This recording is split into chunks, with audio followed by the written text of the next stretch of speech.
Hey, it's Phil from Tips for the Better Life, and you're about to check out an interview that I had with Rodenbeck.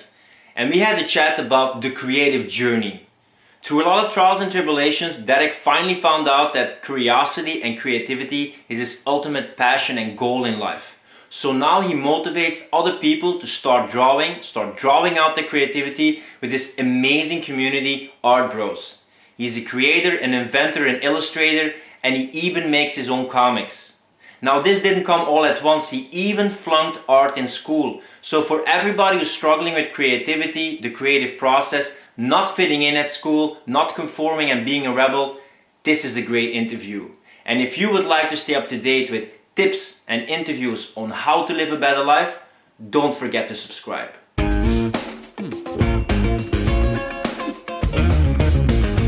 Hey Derek, man, welcome to the show. Thank you for having me. Yeah, you're welcome, man. Let's embark on this creative journey. The Right. first question I want to ask you, like, what is the earliest creative act that you can remember you did? Ooh, that's a good question. You know what? I got two answers for this actually. One will be a story that my grandmother told me. I don't necessarily remember this actually, but um, I was I was in the Florida Keys. We were living with them at the time, and we lived on one of those houses that have stilts. And basically, this guy came out to install some lock or something onto the gate. So, because I was like 1 or 2 years old, I was little, like a tiny little human being, and um, he gets all finished up, and I just sat there and I watched him the whole time. And he goes, "All right, well, that'll keep him out." My grandmother said that I just walked over to the actual lock and looked at it and flicked the switch, ran down the stairs, and ran out onto the beach. So I think as far as like creativity goes, it's an evolving thing. So my earliest memory of creativity is, you know what, possibly again in Florida. I'm going to change my answer.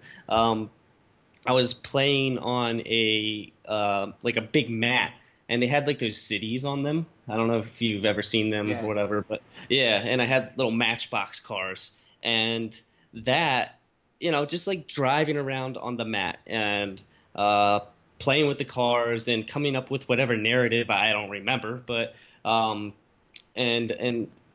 playing. Yeah. So creativity is play. So you were always playing and telling stories or writing or drawing? Like, how does this creativity evolved when you were a kid? Well, I was for a long time like a single child family Mm-hmm. home. So up until I was about probably six or seven before my mother met my stepfather. But so I had a lot of time to myself just to uh, engage with the world and to kind of interpret it in my own way. And my mother worked a lot, so it was like Tinker Toys and crowns and erector sets, and it's things to like just like make stuff and build things. And then obviously the curiosity for like the world and what is the world and why is something this way, and just like basic stuff, and I think that's like really the big evolutionary like standard for creativity is you're curious about something and you then find that answer, which leads you to a question where you try to find that answer. And it's just a flowing sinuous path. It just like goes and goes and goes and goes. You always wanted to investigate and look closer and see how it was connected? Yeah, yeah. I mean, just a memory popped in my head just now of when I was a little kid and I was sitting in the grass and looking at ants, but like really like, getting in there, looking at ants, like really up and close. It's investigation of the world and nature and what makes us us and why. I was always just curious of why things are the way they are. How was this curiosity being perceived by your mother and the people around you? Because I also was very curious, but sometimes when you ask like, what's this, why is Yeah. this, why is this, some people can, you know, like find it annoying and, you know, squelch that Right. creativity. Excuse me. Yeah. I was put on Ritalin. So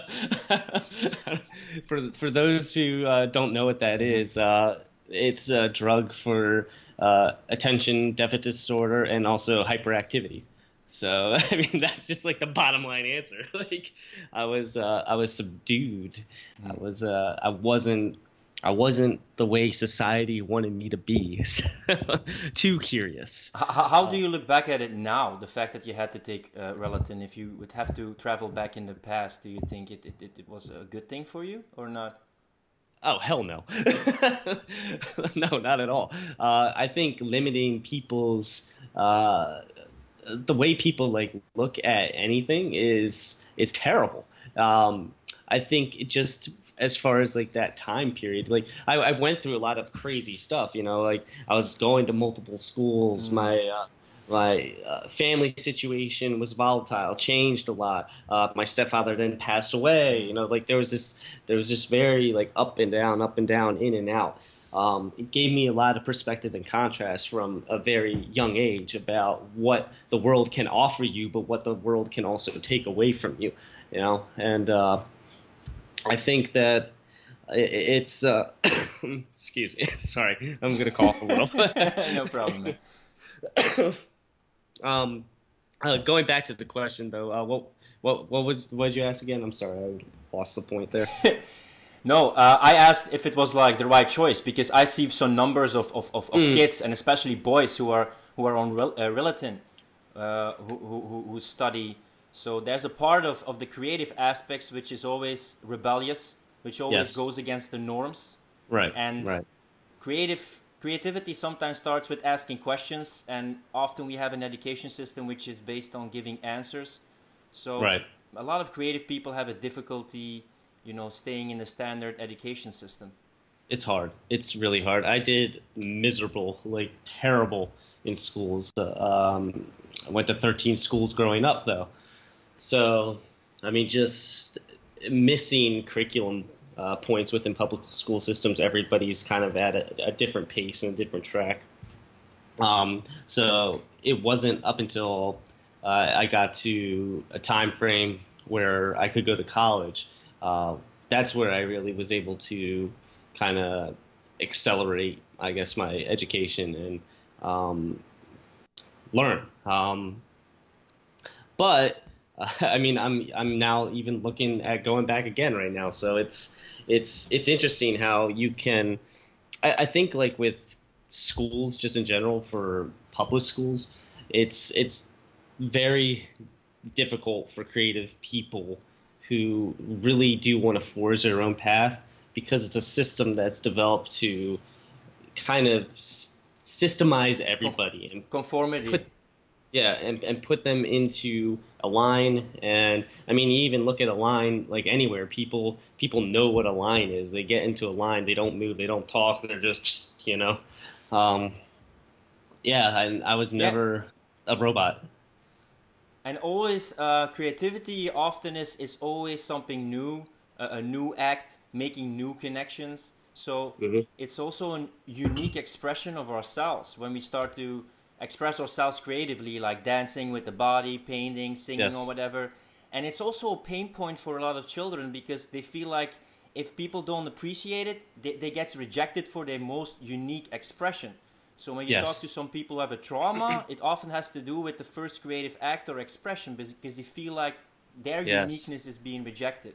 Yes. Yes. And that's so true. Um, I think the cool thing though about a lot of creative people is they experience that rejection, and obviously you want to be a part of like the tribe, so to say. But at the end of the day, it's like this primal, anxious impulse where you're just like, "Bleh, I have to get this out of me," and you don't have a choice. It's just it's a reflex to an action. You just do it, and there's no real thinking about it initially. It's just I I see this thing and I have to either find out about it or or learn more about it or whatever. It's that. How did you, from let's say 12 until 18, deal with it? Because your circumstances around you were changing a lot. I mean, you had difficulty with school, but you still felt Yeah. inside like this is inside me. It has to come out. Like, how was that period for you? Well, honestly, it was actually through dance. I ended up being like a break dancer for um, I think it was from when I was like 14 or 15. But initially, before that, it was getting into trouble. So, being rebellious, and my friends were older, and just you know, doing that, and nothing like crazy, but just being out and hanging out with friends, and just doing what you would call quote unquote boy stuff, like a fight here and there, or whatever mischief. But yeah, I think once I started um, channeling that into like breakdancing and whatnot, then that athleticism and that creativity actually was then germinating into something else. Because again, going back to conformity within my high school, um, I was stuck. They initially told me, one, I was stupid. Like, Mm-hmm. I couldn't learn things. I wanted to take things like chemistry, blah blah. All these classes that I was curious about, but no, you're stupid. You need to be in this class. Well, and literally, like I said, you're stupid. Um, and that sucked, and that's actually something that stuck with me up until like almost recently, up until I met my girlfriend, and she was just like, whoa, whoa, whoa, wait a minute, Derek, like what do you ever stop to think that maybe you just always felt out of place because Mm-hmm. you're not stupid, you're intelligent, and then it was just like, hmm. And she actually motivated me to go and speak at UPenn, and uh, go and talk with them and possibly enroll there to finish my 1 degree program. And that was actually eye opening, because it was like, oh my God, like I can kind of move forward with this, and it's just a very alternative way of pursuing, I guess, creativity and education. I failed art. I mean, I Yeah. work in the arts right now. I failed art. Reason being, I didn't want to do what they wanted me to do. Mm-hmm. they Mm-hmm. they put out a project, and I was like, no, that's stupid. I went to Temple University for a bit. Love the school. However, when I transferred in, I failed out. Reason being, they stuck me in a program that wasn't right for me as a person. I'm sure it's great for other Mm-hmm. people, but I just told them, I want to paint, I want to paint, I want to paint. You won't be able to paint for 2 years. All right, well, see ya. Like, so yeah. I mean, sorry, I'm blabbing a bit. No, man, no, no, no, no, no. Yeah, I like these stories, and I like to see this journey because in when I grew up, they also had a very limited perspective of intelligence. Nowadays, we also talk about creative intelligence, and we talk yeah. about social intelligence. But I Body think, intelligence. yeah, body intelligence. Right. When you have perseverance and when you have curiosity, so many amazing things can happen. When you have Yeah. that consistency and that curiosity about a book, about a dance, about a hobby, you can achieve a lot. But I Right. also went through it where there was a lot of anxiety because I felt like this potential wants to be expressed, but it could only be expressed in a certain narrow way. And Right. either I conformed and I wasn't proud of myself because I felt like this is not me, or I had Yes. to create so much resistance against what everybody was telling me and still believing in myself, which sometimes created low points in my life where I thought Mm. like maybe this is not for me. Did you also have like a low point in your Oh life where God. you had so much anxiety and resistance that you were almost ready to give up? Yeah, I mean, that I think that was a title effect, if that makes any sense. That was something that was always coming and going. I remember from high school up until even recently, we're talking 15 years, through my career in the military and everything. Um, I didn't actually start pursuing art until about 2009. And once I kind of made that commitment to move forward in that, that's when things kind of started coming together in the art aspect of things. But yeah, I mean, especially when initially chose comics, and then I realized like, oh well, I don't actually want to do comics after 4 years of pursuing that. Yeah. And I still do them from time to time. I've just realized I don't want to do comics every day, 12 months out of the year. There's just too many other things that I'm interested in.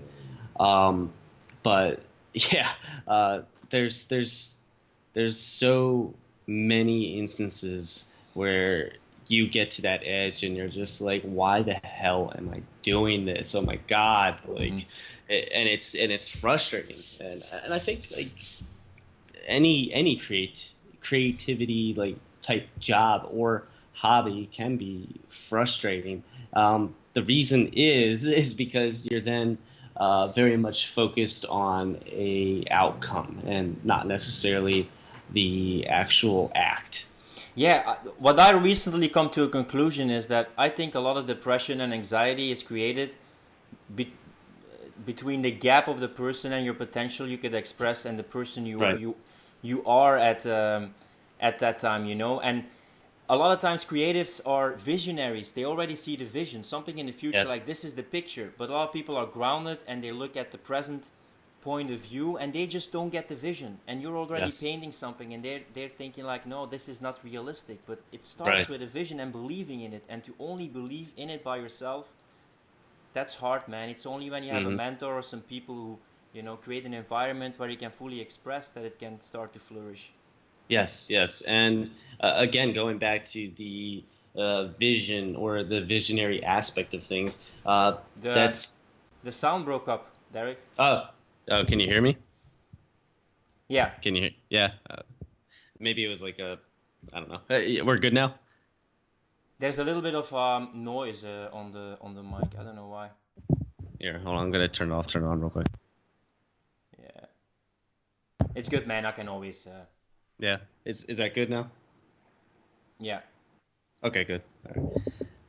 Um, yeah, going back to the actual vision of things, there are like different types of people, visionaries and integrators, and I realized also like I am 100% left side visionary, and more recently realizing this, it has helped actually.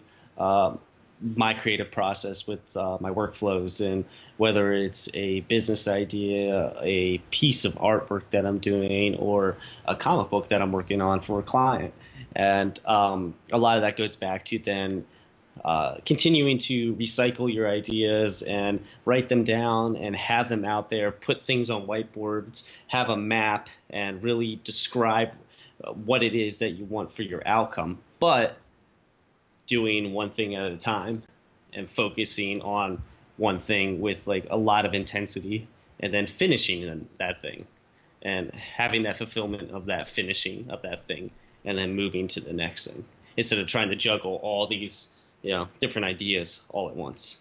And that helps a lot, I think, for me personally with creativity. Let's delve a bit more deeper into your creative process. So in the past, you did so many things at once that it was like difficult to focus and get something finished. Or how did Yeah. you work in the past compared to now? um the past actually was set forth with like a lot of procrastination, and there's like a lot of fear, I think, of actually doing the thing, because you want it to be like this best perfect expression of what it is that's either in your head, or the vision that you have of it, or how you feel, like the way you're expressing that. And I think it can be very easy to fall in that trap and uh, be stuck in that. And then you're slow to produce, and it's hard to get into flow. And it's almost like time can never escape you. And being in a creative process, um, I feel you have to be in that state of flow almost to have time escape you and really just bleed into the world. You you segregate yourself from your body and just all of a sudden you are that thing. You are that process. You are a part of it. And until somebody walks by and it's like, you're like, oh, it's 6 o'clock. But yeah, before, it was hard, but I also had issues with obsessive compulsive disorder and other little weird nuances like that, especially coming back from overseas. I served in Iraq. Had anxiety and some post-traumatic stress, so there was just like a lot of factors that I had to really discover about myself before I think I was able to channel and understand. And that then went through different channels. It wasn't just like sit down and draw the thing or sit down and create the thing. I wanna delve a bit deeper into why you joined the army. You think because it almost seems like you got the discipline there and it gave you some stress, but it was like a catalyst to discipline your body and also in the end discipline your way of working and working on your designs and comics and pictures. Right. That's actually a good question. Why did somebody that did not like to conform Mm-hmm. Mm-hmm. conform? Interesting answer though for you. I didn't conform when I was in the army. I ended up doing a lot of things on my own, and I had a very strange military career. Um, I decided to join though initially because one, my grandfather, he served in World War II. He was 91st Infantry Division and landed in France. France. It was I think D-Day plus 90. Fought for about a year and then ended up getting blown up by a German mortar. So I had he was like my hero. Hero. Yeah, growing up, this guy was an ox, a farmer growing up, just a tough dude. And seeing that is, when you're a kid, like that's like one of the, it's a superhero, so that's something I always idolized. Then I was actually in the Big Brothers Big Sisters program. I don't know if you're familiar with that. Yeah, yeah. Yeah. That's after my stepfather. He was Navy. He passed away in 1994, and he had mesothelioma, which is cancer caused by exposure to asbestos, and he also smoked. So, I mean, obviously that must have expedited everything. But so I got enrolled in that program, and I ended up getting a big brother who I'm still in contact with today, and he was an officer in the Army. So two Army influences in my life. And when it came to my time of being more so coming to age, I didn't have a lot of direction. After high school, I literally left with $30 in a duffel bag in my car. And I drove down to Virginia Beach, and I was working 3 jobs down there. And I said to myself, I was like, well, by the time I'm like 22, if I haven't figured all my stuff out, I'm going to enlist. And I always knew like I needed to do it anyways because it was something that was inside of me since I was a kid, playing superhero or running around and playing soldier and all that good stuff. So I guess it was like almost not necessarily innate, but like it was just another piece inside of me of I don't know what you would call it, maybe like just seeking some honor, if that makes sense. Trying to understand what it is to be a man. I didn't know. So yeah, so I ended up joining, and it was a culture shock at first, definitely. I was just like, "Oh my God, this, what did I what did I do? Hmm. This was not the right decision." Hmm. And then I excelled. Like I did extremely well in the military. All through basic training, I was like top of like our class or whatever. There was 200 of us. I had to carry around. I went into basic training saying to myself, I just want to lay low. I don't want anybody to know who I am. Just do the thing, go through it. And then I end up being like the fastest runner, the strongest like soldier. Like yeah, I passed everything with flying colors, one of the best shooters, and I was just like, oh my God. And so you had to like walk out in front of like everybody and carry this flag. Like it Often, was. often you probably don't recognize it in yourself, but if you would look at yourself and you would be like a companion in that army, and you would look at yourself, what kind of values or things made you succeed so much? You think that you had that the other people didn't have? Um, I just had this unrelenting drive to push through any obstacle. I didn't care what it was. Um, I didn't care what someone told me to do. I was just gonna do it and do it the best I could possibly do it. And if it would have killed me, it would have killed me. Like, if we were getting smoked and I had to hold my rifle over my head, I was not putting down that rifle. It was not going down. It's again the Um, rebel.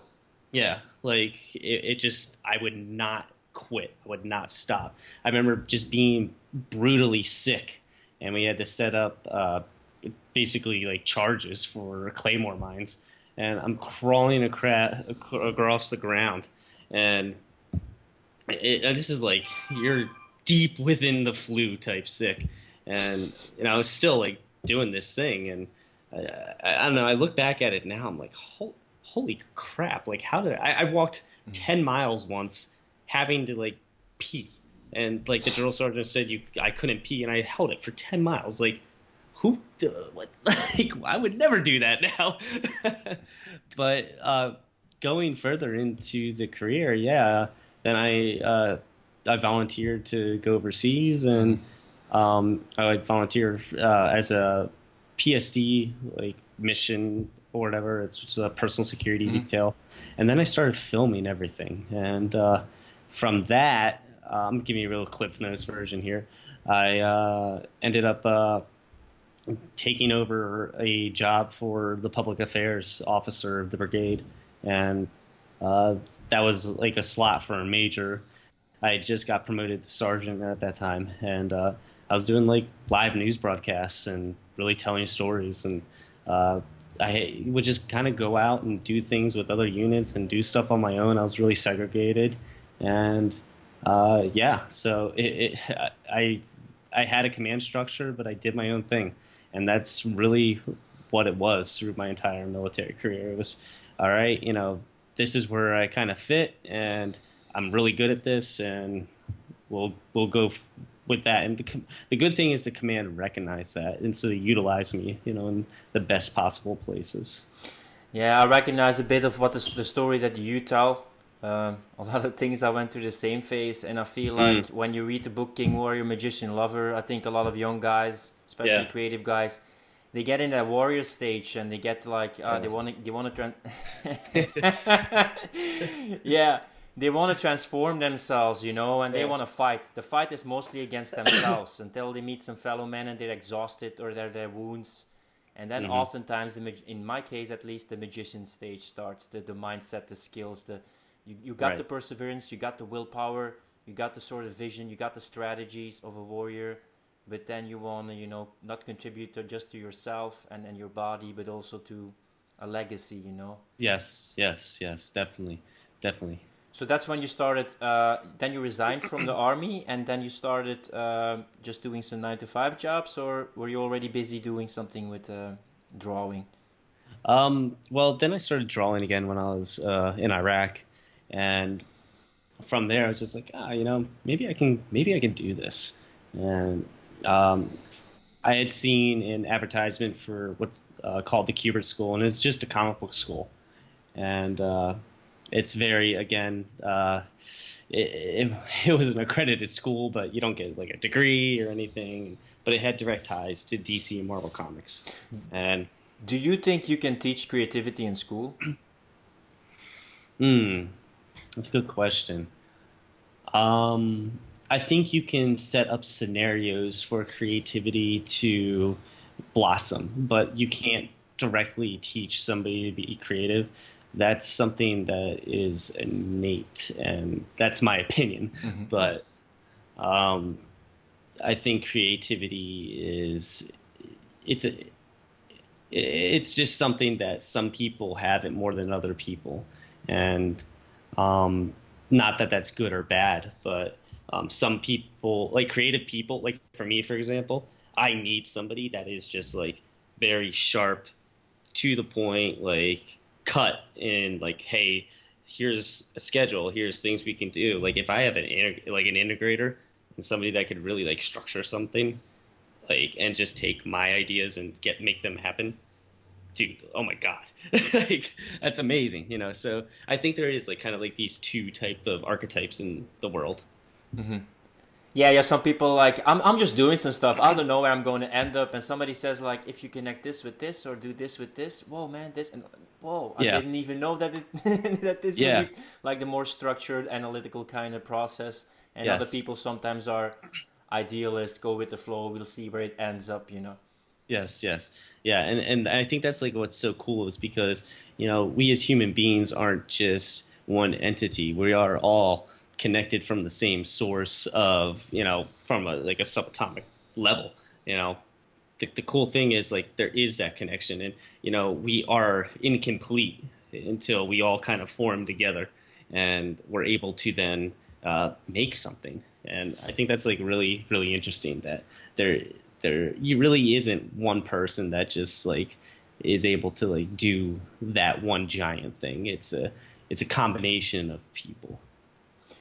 What do you feel is the role of inspiration in creativity? Hmm.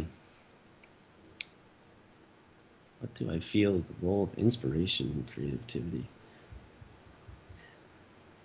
Yeah, I'm gonna be silent for a minute because I want to give you like a good answer here. You know, it's as far as like the role in like our society or You have some people who say, I'm not going to wait for inspiration, it doesn't have to happen. And you have other people mm, like, I'm only going to work when I'm inspired. And you have two camps who look at inspiration in that way. I got you. Yes, I can see the argument on both end. However, when it comes to a commercial aspect, like if you have a job to do and a client hired you and you guys signed a contract and these things need to be done at this date, and this date, that's when, although very difficult, you can get yourself in the flow.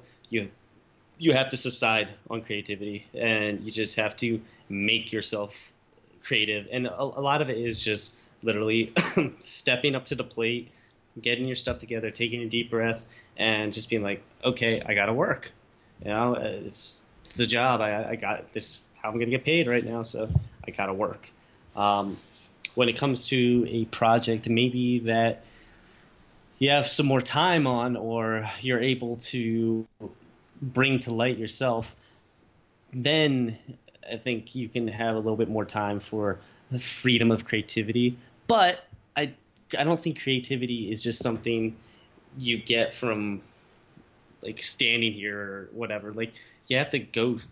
For me, I have to go and be inspired. So I need to go climb a mountain, or I have to experience something.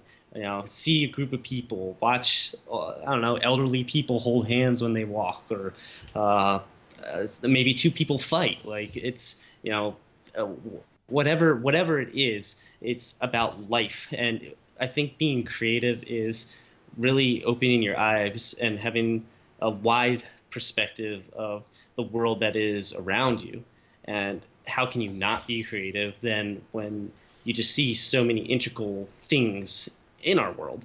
And I just, that's where I've almost like never understand how people could be bored or be uninspired because the smallest details in our world are just they keep me in awe. I can't stop looking at clouds. Like I look like a crazy person when I'm walking around in Philadelphia. I'm, I'm like literally just all the time looking up. It's clouds are cool. They change. They morph into something different. And I don't know. There's a lot in our world to be creative about. Yeah, a So, lot of things have to do with our perspective of the world, and also I noticed it. I don't do it a lot, but I did it a couple of times when I took LSD, and oh yeah, I realized how much what we feel influences what we perceive, but mm, also what we perceive influences what we feel. And I interesting. looked at clouds or structures or colors, and our brain is wired that everything we're comfortable with and we already know, it's like, oh, already seen this. But what the Yes, creative artist and the artists a lot of times do is see the extraordinary in the ordinary and look at it from yes. a different perspective. And that you can see a lot of new things, even if for other people it's just a regular thing that they already saw. Yeah, I think for me, one of the most profound thoughts I ever had when I was a kid was I remember I was just kind of like I was standing on it was like a makeshift seesaw, but it was just made by accident. It was like a tree that fell over and it just worked that way. Mm-hmm. And my friends and I would go and run around on this thing. And I was really young at the time, and I was sitting on this thing and sitting in this space, and I was just like, oh my God, my hands, my fingers, where I am, like my body is never, ever, ever gonna be in this like same spot, the same way ever again. And that was always like really interesting to me because I was just like, whoa, that's never, I'm never gonna be like this ever again. So that means everything else is that way too. So how can you not be like just fascinated by that? That's cool. Do you then purposely just walk outside or create conditions or have routine to warm up your brain and get a little insight from life in general? Are there some things that you do, like go for a walk or you exercise or you say like, today I'm going to study this, or Hmm. is it totally spontaneous? A lot can be spontaneous. I do walk every day. I have two dogs, 145-pound Akita and a 85-pound German Shepherd. Um, my relationships with my girlfriend, she and I debate. We talk about things. Um, the way, like, basically break it down like the way the world is, and not argue about it, but literally like discuss it. Like, so I think like thoughtful discussion about things that are happening in the world or ideals or why this is this way and that is that way and how do you change that. Um, but yeah, you know what? A walk is one of the best things I think you can do because if you can separate yourself from all the just crap you have to do for the day and allow yourself to just walk and experience that, it really does, one, keep you calm, and two, it allows you to, I don't know, express gratitude. Gratitude's important in the creative process too. It's if you're thankful for who you are and what you have, it makes doing something, I think, a little bit easier. And And a lot of research on peak performance or creativity also shows that when you oscillate between intense effort, intense focus, and then you go to nature or you calm down or take a walk, mm, that intense effort finally gets expressed because you leave more room and a space, and that's where creative things can happen. So that mm, oscillation of hustle, perseverance, intense focus, and then just what Joseph Campbell calls that sacred space or that yes, ritual that you do, that can create a beautiful dance to let things arise, with your right, thoughts, with your body, with your right, pen. right. Yeah, I was actually just gonna pull that book too. The Hero with a Thousand Faces? Yeah, yeah, it's there we go. That's a great book, man. You Yeah. know why also? Because if you're very logical, we can think and structure things, but King Warrior Magician Lover and Joseph Campbell talks about archetypes, about stories, and a lot of Yeah. people get engaged with stories or something that transcends the rational thinking, something which Right. also is connected with creativity, right? Yeah. Oh my God. Stories. I'm a big, huge advocate of this. Stories are one of the most important, I think, jobs that a human being can have. And reason being is stories are the literal foundation of what makes us us. And it's the folklore, it's the inspiration, it's what makes us afraid, and it's also what makes us innovate. So stories have been from the dawn of what we were, cave paintings on walls, to building pyramids in Egypt, to now movies and uh, even like Vikings and stuff, like gods and religion. It's just stories are, I think, one of the basic foundational principles that make human beings human. And to be able to carry that torch is like awesome. It's almost like an honor to be able to be like, wow, like I can tell a story. And they're hard. Stories, they're hard to tell. Yeah, I was sitting down in the park once, and you saw a woman with a baby carriage, and you saw a grandpa with his grandson, and Mm, you saw the entire cycle of life passing yeah. by. You know, the beginning, the middle, the relationships, couples falling in love, then the Yes. grandpa. You know, and Yeah. it's like, wow, this is just a little story unfolding in front of my eyes. Yep. And it's the same story over and over again. Life's patterns, man. Like it's just it's always the same story. And you can see it throughout history, Um, basically exactly what you said. People are born, rising to some sort of adversity, may be a challenge you don't want to do, and falling in love, and you die and you pass that on. And it's interesting that it's always this same story. Now, what will be more interesting then is when scientists figure out how to stop death. Um, where will that take us next as far as telling stories? That's you know, Yeah, and scientists also want to narrow down what creativity is, but the thing about creativity is just the novelty. Once you put it in a process and make something rigid, it's not actually creativity anymore. right. Yeah, it's a system.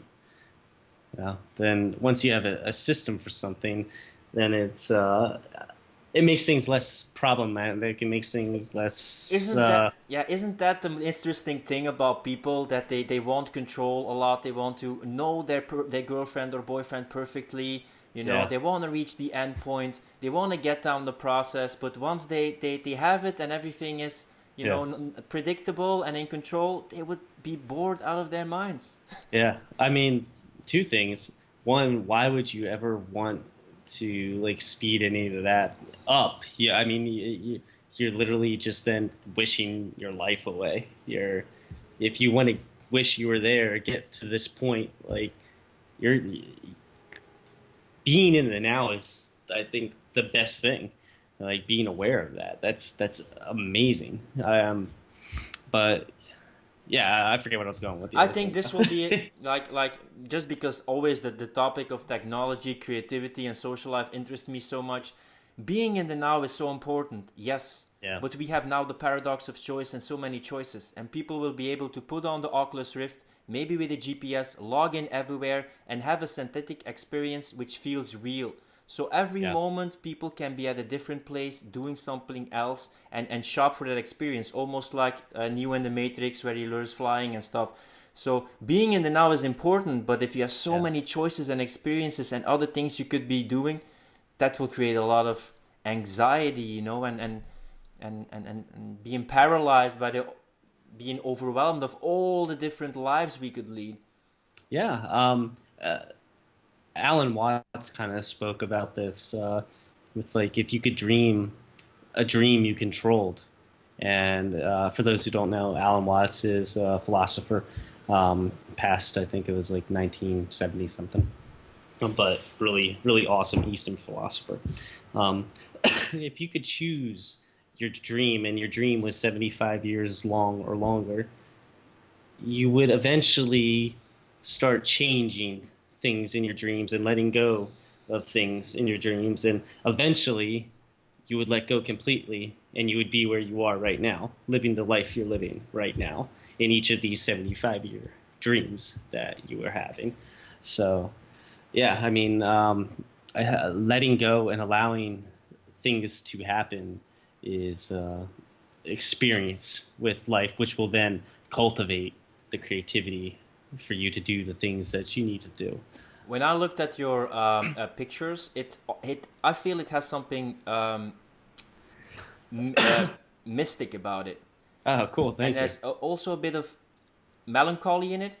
Mm, It's people are like with one or two or three people. It's not never a super big crowd, you know. It's always yeah, maybe the rebels are a bit isolated. It's also yeah. a bit Eastern where a lot of teams like being isolated, revenge, other teams bob a lot Right. not. Does that resonate with you? Do you also feel that Um, way? And does spirituality or mysticism play a role in your life? yeah, so I mean, of course, I think the artwork that I produce is going to inadvertently be a symbol for a part of what I'm feeling at that moment, or who I am consistently forming to be as a human being. Um, but yeah, I mean, there's a huge, I think. No,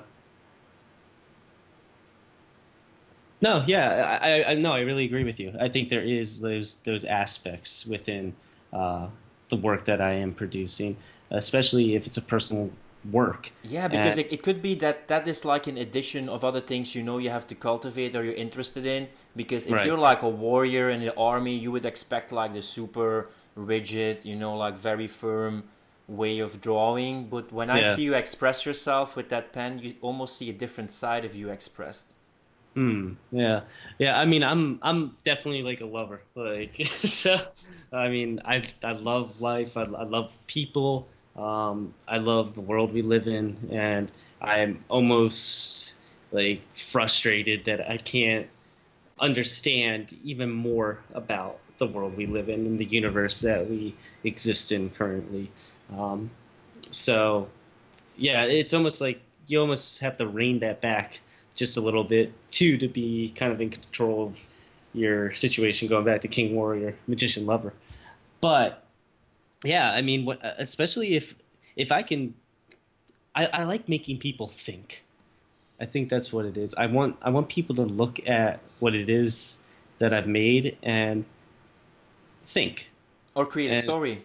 yeah, yeah, exactly. And if I can get somebody to think or want to pursue more or help them in some way, and I think that's like one of the biggest things is it leads to that, then cool. If I can make somebody feel something, cool. Because I think we we can become dense now. There's again, you spoke about so many things. We have so much stimulation.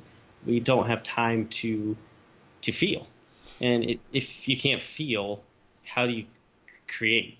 Yeah, the thing that create, that's the word. What I sometimes notice with art is art sometimes or creativity is about your expression in the moment, and you do it because it's in a creative act. It takes courage and you don't care what other people think. But what I notice with a lot of creativity sometimes, it isn't about the creative act anymore. It's not creative, it's reactive. It's depending on Hmm. what other people think of it. They will like it. It create like disgust. It will create a visceral reaction into someone else, and that's the Yes. creative act. So it's the observer is and the reaction is being included in the creative process. While in the past it was just the creative act. Yeah. Um, this immediately just this came to mind. My friend Chuck Miller, he's a writer and also an extremely gifted weightlifter. I've done some deadlift seminars and stuff with him, and he posted a pretty decent sized blog post and said at the end of it, which is really sums up everything: don't lift for likes. you know. And I was just, as soon as he said that, I think I just clapped my hands and I was like, yes, yes. Um, don't live for likes. Apparently he was at a place called Mana Barbell, amazing place. It's on Oahu in Hawaii. I've been there like twice. Um, and one of the guys did, crazy lift. They're just like extremely strong men over there. And posted on Facebook, I think, it was like, oh, I got 50 likes or whatever already, and one of the other guys turned around and goes, don't live for likes. And it became like this, like I don't know, almost like this mantra, this like this theme for them, and I really think I respect that so much, because in our society, we're always concerned about what the other person's doing and how people perceive us, and it's hard not to. I mean, there's a camera on every one of us, and that brings a lot of opportunity, but also it also segregates us from ourselves, and it really almost objectifies us. You look at like apps like dating apps, for example, like I don't know, like Tinder or something like that. Yeah, sorry, my pup's. Yeah. It's like a catalog. It's like a Sears catalog. Yeah, and it's interesting because in the past you didn't like conformity, but then you become a professional, and then you see what kind of things resonate with your audience. So it's almost like finding a balance between just doing whatever you want, but also being a professional and seeing this resonates with people and finding a balance in it. Because else you end up in total conformity, right? Yes, yes, and I think that's a scary place to be. Yeah. Let's talk a bit about art bros, about the thing that the art bros. Yeah. Like, could you tell a bit about the project and what the goal is of art bros? Yes. Art bros is something that just spawned out of just one of my buddies and I, Nick Hagielis, and I were sitting down. He's like, one of my friends always called me the art bro, and because, and you know what the funny thing is, like, we're not bros, we're not bros at all, but in the art, I think, sphere of things, like within that world, because we lift weights and we're pretty engaged people, it's just, you're perceived that way. Oh, you lift weights. Oh, you're social with a lot of people. You're kind of bro-y or whatever. Like, it's the fitness dude, and there's the art bro. Yeah, exactly. So, the big mission with that is, one, to get people drawing. Two, we really want to then get people in that same niche within that community, like associated with each other, and building confidence and being able to go out and explore the world. Like that, it's common theme with me. Getting people to be introduced to each other, meet more people, be happy and fulfilled with themselves, and explore the world that they live in. And at the end of the day, the biggest basically mission with this is we want to build a community where people are basically expressing themselves, but pushing themselves and knowing that they can do that, and being able to, that's like the big why. Like, you can literally do whatever the hell you want to do. Like, that's art bros. Yeah, because you wanna let people put out consistent content, have like an efficient hustle, and there's a quote which says, to be creative, we must lose our fear of being wrong, and the creative process is also a process of imitating, trying, getting feedback, and just being consistent and fine-tuning, Yes. So that's why we were in actually New York City yesterday. Nick's friend, Sergi G, he's a YouTube guy. He does, like, I think vegan stuff and then travel. So he like travels all over the world or whatever. And so we kind of like collabed up with him and did some stuff. But those two knew each other since like they were like 7 years old. So it was kind of fun to see them run around. Is it easy to do teamwork? Because sometimes creative people are such rebels that they find it hard to cope with, to work together with other creative people. Yeah, sometimes it can be a little difficult if you don't survey the right person. Nick and I just clicked immediately. We got along immediately, and now not only do we work on Art Bros together, but we've worked on a comic book together, and we both work for Arcade Infinity, which is like a card game we're developing for a company, and he's the art director and I'm the creative director. But Nick and I see a lot of each other, and then we do the Art Bros. So yeah, I think it's finding somebody that you are, like basically like soulmates with. You know, we have multiple soulmates in our world, whether it be friends and lovers, and my dog, for example, like finding somebody you click with and really genuinely wants to see you do well just as much as they want to see themselves do well, and really segregate themselves from making money and being able to give back and forth to each other, and then actually like care about people. I'm gonna end up with a couple of concluding questions. Sure. I didn't know you had two dogs. I thought you had one dog. But what Yeah. is something you learned from Kuma? Mm. Yeah. Um, I mean, I can answer it for like both the dogs now. I have two because my girlfriend and I moved into each other with like places to each other. So she had the shepherd. But one thing I learned from Kuma, um, be, be loving to everybody, and be like super excited, madly in love whenever like you leave and come back and see somebody, because it's that moment, and you should go crazy when you see like people you care about, like, and just be open to people and open to everybody. So Kuma's taught me to, yeah, really be open to the world and people, to explore, stay curious, and he's like my heart, he's my kid. Yeah. So Balto, he's taught me to be patient, because he's extremely hyper, and um, also to still be a child. Keep the childlike energy and curiosity. I could do something. I could pick this up and like, put it in his face. This eraser here, and he'll just be like, "Oh, what is that?" Yeah, So I think we can learn. I think we can learn so much from dogs, man. Like they're they're incredible.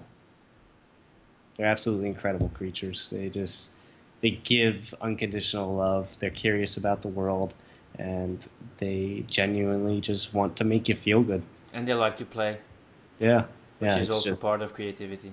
yeah, and sleep. Kuma sleeps a lot, but he's 10. So that was a good question. I like that one. Yeah. What is something you recently learned about yourself? Mm, recently, uh, that I'm smart.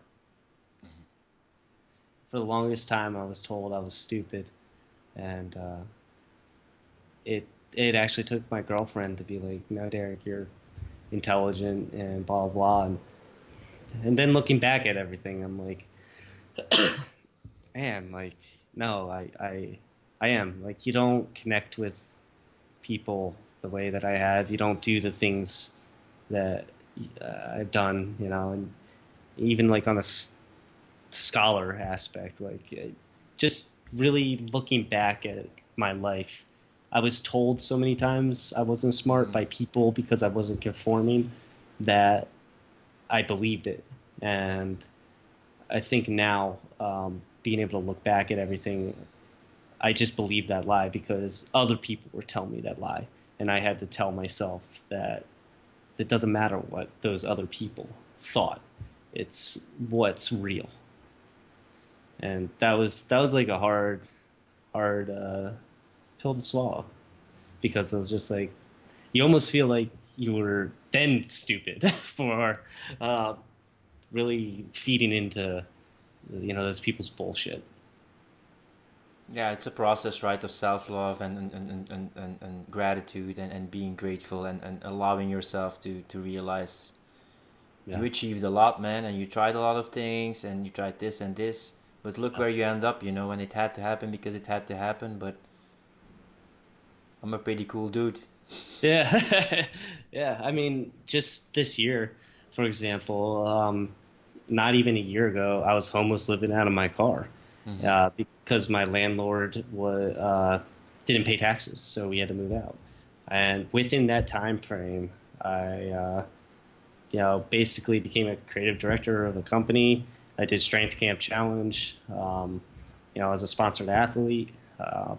I I built a company this past August that did extremely well, and then left that.